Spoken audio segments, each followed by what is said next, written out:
Wall Street Memes Casino. I'm fine. And Sportsbook.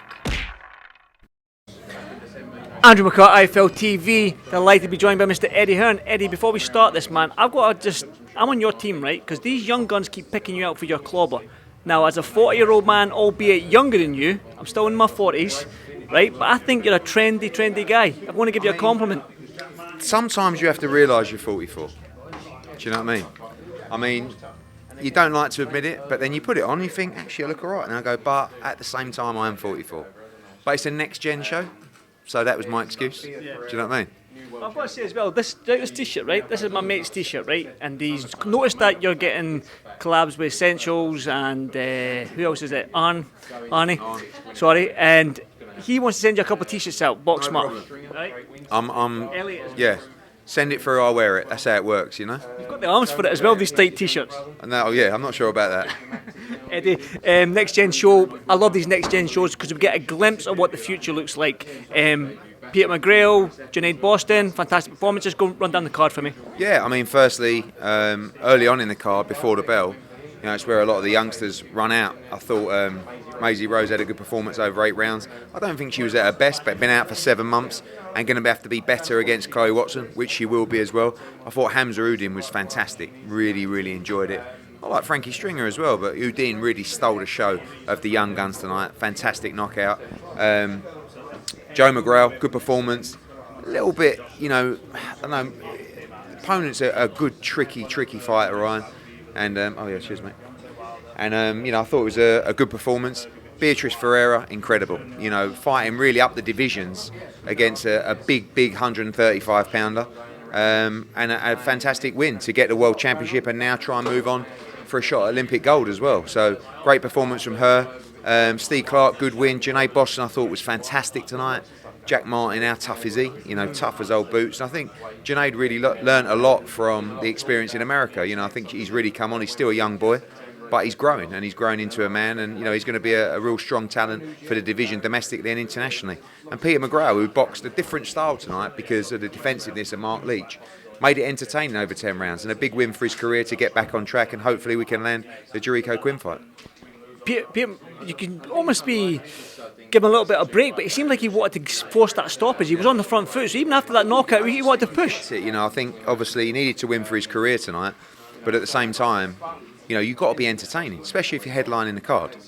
And 10-round fight against an opponent that he was better than, you've got to step on the pace. And, you know, McGrail's going to be his best against fighters who come at him because of his footwork and his movement. But sometimes you've got to fight different styles. And Mark Leach, he's not that he's defensive, he's just awkward and clever. So he was very aggressive tonight. Got caught a few times late on, but, you know, good performance, career back on track. You know, I just said in the ring, of course we want the Jericho Quinn rematch, but I also think the Dennis McCann fight's a great fight. So hopefully we can look towards that in the spirit of Matchroom v Queensbury. He's just won the Eliminator, and we'll see what's next.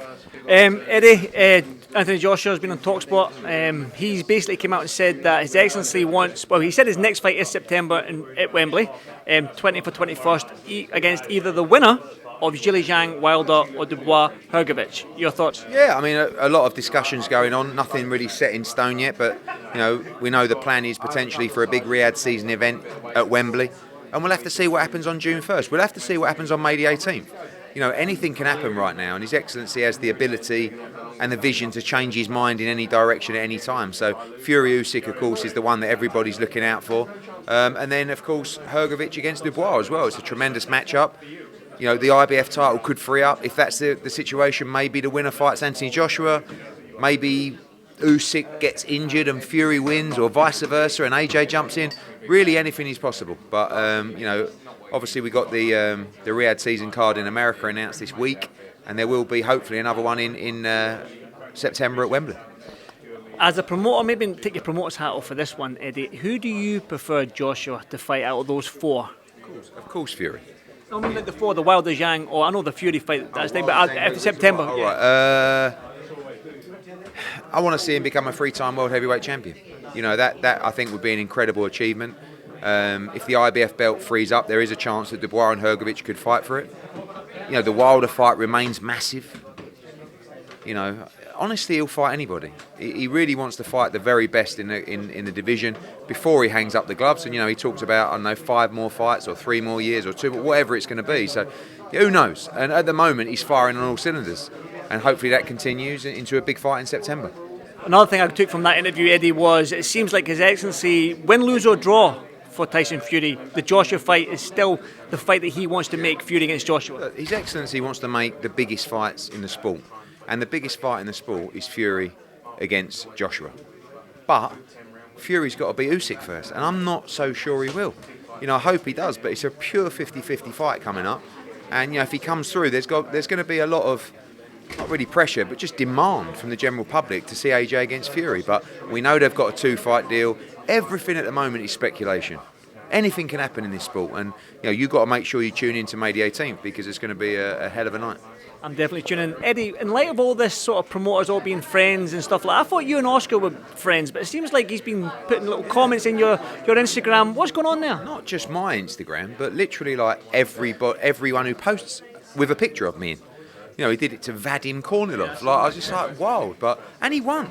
Like, imagine if Ryan Garcia would have lost. It's weird. And listen, it's great for me because he's, a legend of the sport with a big profile, and he's talking about me non-stop. So it's good for my US profile. It's a bit strange because face to face he's quiet as a mouse and very, very respectful and friendly. We sort of sit down and, we want to work together. We're all about working together. It couldn't be further from the truth. So, as I explained to him the other day, we got, I think what I said, 18 world champions, something like that. I mean, we lost Haney, but we got one tonight with Beatrice Ferreira. They've got 4. They've actually now got 3 because Marlon Esparza lost their world championship on the scales last night. And we're a global business. I don't get the whole go back to England. It's like, what are you worried about? Like, if I'm no good, why would you talk about me? Why would it even cross your mind? So he knows how good I am, and all this stuff about he's never laced up a pair of gloves. So what? You have, though. You're not had that much a fight. I mean, poorly. But actually, ironically, the gap between my ability as a boxer and Oscar de la Hoya's ability as a boxer is actually, ironically, exactly the same as his ability as a promoter versus my ability as a promoter. So it's actually weird how it's all worked out. So listen, good luck to him. There you go. Well, I've seen you in the pads. I've seen that little promo for that drip can that you've got, Eddie, and that jab, right uppercut, left hook. It's mad. Is that obviously went out, that clip, and people are replying like, "Oh, he drops his right hand." It's like, mate, I'm fucking useless. I acknowledge that. But if I hit you on the chin, you might go to sleep. But I will probably get knocked out in the process. So look, I could never fight. I'm never gonna fight. But I'm the best promoter in the world. That's what I do. So It's always good to have that equaliser, I'll tell you that. One dig, Eddie. Eddie, staying in America, have you seen this Floyd Mayweather, Gervonta Davis beef? Your thoughts on that? Because a lot of people are saying Prime versus Prime, Gervonta Davis versus Floyd Mayweather. What's your thoughts on that one? No, it's all mad. I mean, I saw Bill Haney and Devin Floyd going at it, and it's all this. And at the end of the day, it's creating narrative, isn't it? Everyone's talking. Whatever. I spoke with Liam Smith earlier. He's keeping his options open. Now, I threw a scenario out of him, if Frank Warren was to sign him, Wembley, 5v5 against Conor Benn, his eyes lit up. He seems like he really wants that Conor Benn fight. Yeah, I mean, it's a good fight. I think it's a fight that Conor would be up for as well. But at the end of the day, we have to see what's what for everybody. Liam Smith's going to be involved in big fights. He's an entertaining fighter. We know he'll fight anybody as well. And I think stylistically that would be a great matchup with Conor.